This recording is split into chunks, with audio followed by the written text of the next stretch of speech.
আজকের ক্লাসটি BA fifth semester programme কোর্সের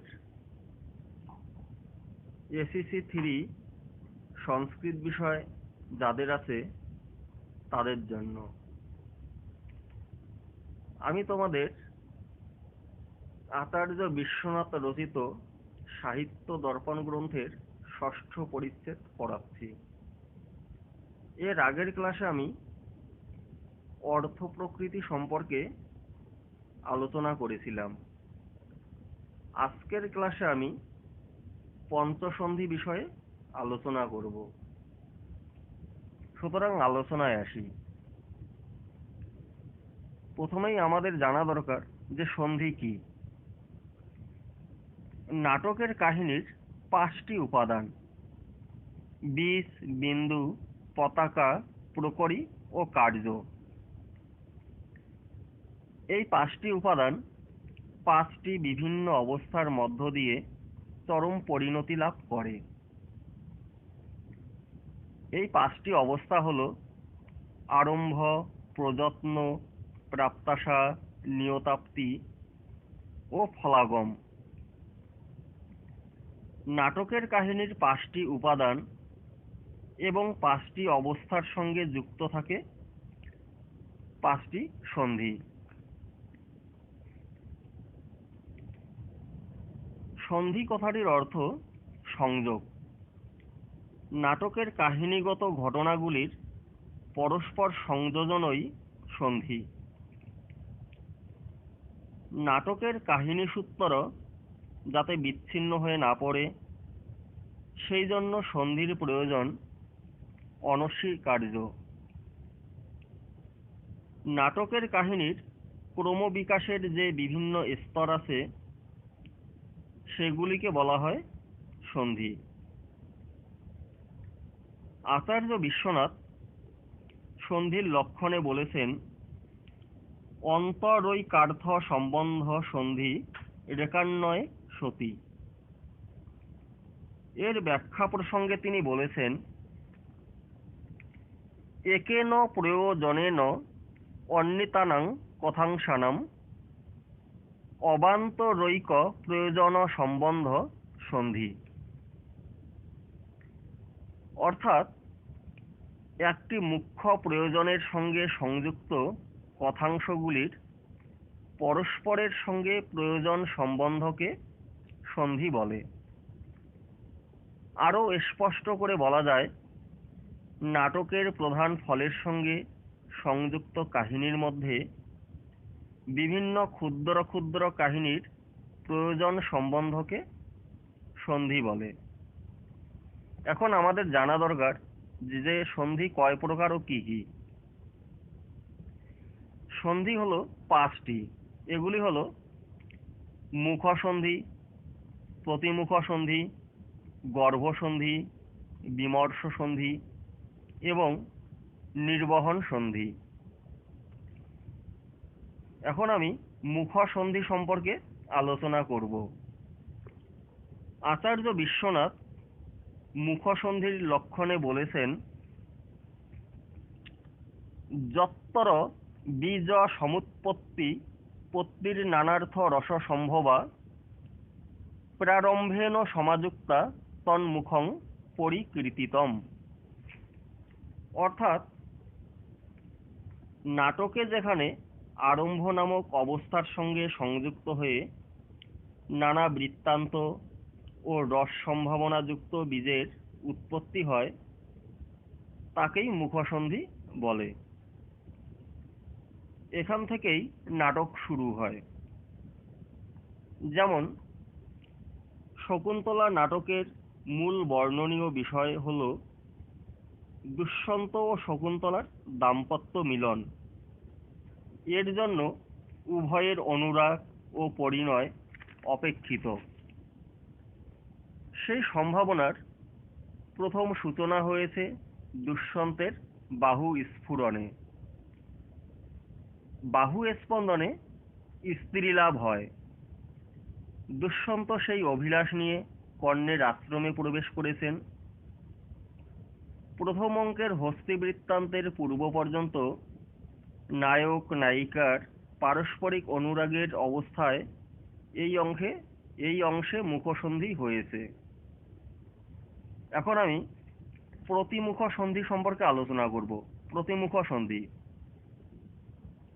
আচার্য বিশ্বনাথ প্রতিমুখ সন্ধির লক্ষণে বলেছেন,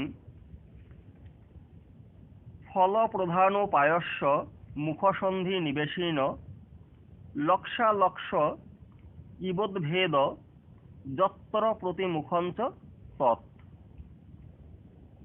অর্থাৎ মুখসন্ধিতে উক্ত বীজ কখনো লক্ষিত হয়ে কখনো বা অলক্ষিতও হয়ে যেখানে প্রথম অঙ্কুরিত বা প্রকাশিত হয় তাকেই বলে প্রতিমুখ সন্ধি।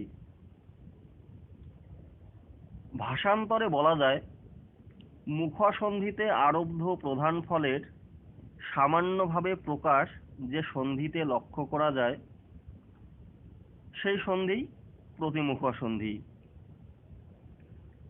যেমন রত্নাবলী নাটিকার দ্বিতীয় অঙ্ক প্রতিমুখ সন্ধির প্রকৃষ্ট উদাহরণ। রত্নাবলী নাটিকার মুখ্য ফল বৎসরাজ উদয়ন ও সাগরিকা নাম্নী রত্নাবলীর প্রেম ও মিলন। মুখ্য ফলের হেতু উভয়ের অনুরাগরূপ বীজ প্রথম অঙ্কেই উক্ত। প্রথম অঙ্কে যা সূচিত, দ্বিতীয় অঙ্কে সুসঙ্গতা ও বিদূষকের দ্বারা জেনে যাওয়ায় তা কিছুটা প্রকাশিত। আবার চিত্তরফলক বৃত্তান্তের মাধ্যমে উদয়ন ও সাগরিকার প্রণয়ের বিষয়ে বাসবদত্তাও কতকটা অনুমান করেছেন। তাই মুখসন্ধির উক্ত বীজ লক্ষ্য এবং অলক্ষ্য দুটোই। নাটকের প্রধান ফল এই অঙ্কে উদ্ভিন্ন হওয়ায় এই দ্বিতীয় অঙ্কটি প্রতিমুখ সন্ধির বিষয় হয়েছে। এখন আলোচনায় আসি গর্ভসন্ধি সম্পর্কে। আচার্য বিশ্বনাথ গর্ভসন্ধির লক্ষণে বলেছেন, ফল প্রধান পায়স্য প্রাগুদ্ভিন্নস্য কিঞ্চন গর্ভ যত্তর সমুদ্ভেদ হ্রাসান্বেষণ বান্মুহু। অর্থাৎ প্রতিমুখ সন্ধিতে কিঞ্চিত প্রকাশিত বীজ যেখানে বারবার হ্রাস ও অন্বেষণের মাধ্যমে প্রকাশিত হয় সেখানে গর্ভসন্ধি হয়। এই অংশে নাটকীয়তা চরম উৎকর্ষতা লাভ করে। দর্শক চিত্ত খুব টেনশন ও সাসপেন্সের মধ্যে থাকে। যেমন শকুন্তলা নাটকে চতুর্থ অঙ্কের শুরু থেকে পঞ্চম অঙ্কে শকুন্তলার প্রত্যাখ্যানের পূর্ব পর্যন্ত এই সন্ধির অবস্থান। দুষ্যন্তের সঙ্গে শকুন্তলার গান্ধর্ব বিবাহে নাটকের বীজ যখন পূর্ণমাত্রায় বিকশিত তখন দুর্বাসার অভিশাপে তা ধ্বংসের মুখোমুখি এবং অভিজ্ঞান দর্শনের শাপ নিবৃত্ত হবে এই আশ্বাসে আবার তার প্রকাশ। পঞ্চম অঙ্কে হংসবদিকার গানে এবং শকুন্তলাকে দেখে রাজার প্রতিক্রিয়ায় নাটকীয় বীজের আরও বিস্তার। এই অবস্থায় দর্শকের চিত্ত প্রত্যাশা পূরণের জন্য প্রস্তুত, কিন্তু এর পরেই শকুন্তলার প্রত্যাখ্যানের পূর্ব পর্যন্ত আশা নিরাশার দ্বন্দ্বে কাহিনী প্রবাহিত হয়েছে। কাজেই এই অংশ গর্ভসন্ধির অন্তর্গত। এখন আমি আলোচনা করব বিমর্ষ সন্ধি সম্পর্কে। আচার্য বিশ্বনাথ বিমর্ষ সন্ধির লক্ষণে বলেছেন, যত্তর মুখ্য ফলোপায় উদ্ভিন্ন গর্ভত অধিক সাপাদ্বৈ শান্ত রায়স্য স্ববিমর্ষ ইতি শ্রিত। অর্থাৎ যেখানে মুখ্য ফল লাভের আশা গর্ভসন্ধি অপেক্ষা অধিক প্রকাশিত, অথচ সাপ প্রভৃতির দ্বারা বাধাযুক্ত হয়, সেখানে বিমর্ষ সন্ধি হয়। এই অংশে নাটকীয় পাত্রপাত্রী বিশেষভাবে চিন্তিত ও বিমর্ষ হয়ে পড়েন। যেমন শকুন্তলা নাটকের পঞ্চম অঙ্কে শকুন্তলার প্রত্যাখ্যান থেকে শুরু করে সপ্তম অঙ্কে শকুন্তলাকে প্রত্যভিজ্ঞানের পূর্ব পর্যন্ত বিমর্ষ সন্ধির অবস্থান। এই অংশে নায়ক নায়িকা উভয়েই দীর্ঘ বিরহে বিমর্ষ হয়ে পড়েছেন। দুষ্যন্ত অন্যায়ভাবে শকুন্তলাকে প্রত্যাখ্যান করে অনুশোচনাগ্রস্ত এবং শকুন্তলা তার অধিকার ফিরে পাবার জন্য কঠোর তপস্যায় রত। এখন আলোচনায় আসি নির্বহন সন্ধি সম্পর্কে। আচার্য বিশ্বনাথ নির্বহন সন্ধির লক্ষণে বলেছেন, বীজবন্ত মুখাদ্যর্থা বিপুরকীর্ণা যথাযথম একার্থমুপনীয়ন্তে যত্র নির্বহনং হি তৎ। অর্থাৎ মুখসন্ধিতে যথাযথভাবে উপন্যস্ত বীজযুক্ত বিষয়সমূহ একার্থে উপনীত হলে নির্বহন সন্ধি হয়। এই অংশে নাটক সমাপ্ত হয় বলে এর নাম নির্বহন বা উপসংহৃতি।